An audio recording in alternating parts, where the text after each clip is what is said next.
Hey everyone, welcome to a deep dive into the world of restaurant wine programs. Ooh. It's a lot more interesting than you might think. Yeah. Um, we've got some really cool sources lined up today. A master sommelier on YouTube, Nice. some blog posts that dig into like all the financial nitty-gritty and even some strategic tips on pricing and working with suppliers. Sounds good.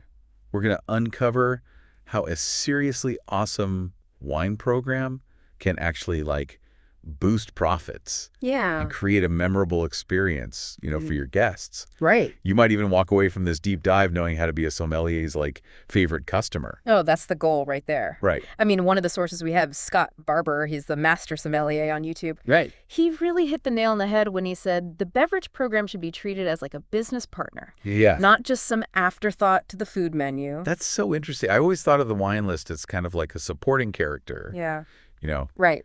a business partner that really raises the stakes. It does, and there's data to back this up, too. Really? The Grapes and Sand blog that we have, they found that restaurants with really strong wine programs can like more than double their wine sales and profits. Right. So let's talk about the wine list itself. Yeah, Barber calls it a sales tool, he does. which is such an interesting way to think about it. It is. He uses this great analogy of milk in the back of the store.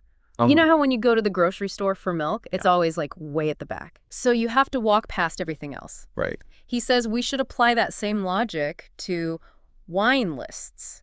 But this popular, predictable wines, like your Cabernet Sauvignons at the back of the list. Oh, so you're kind of guiding the customer on a little journey. Exactly. They have to scan the whole list to get to their familiar Cabernet. Right. And on the way, they might discover something new and exciting that they wouldn't have otherwise. That's so clever. It's all about arrangement. Yeah, it's not just slapping a list of wines on a page. No. What about this bracketing technique that he mentions? Oh, that's another great strategy.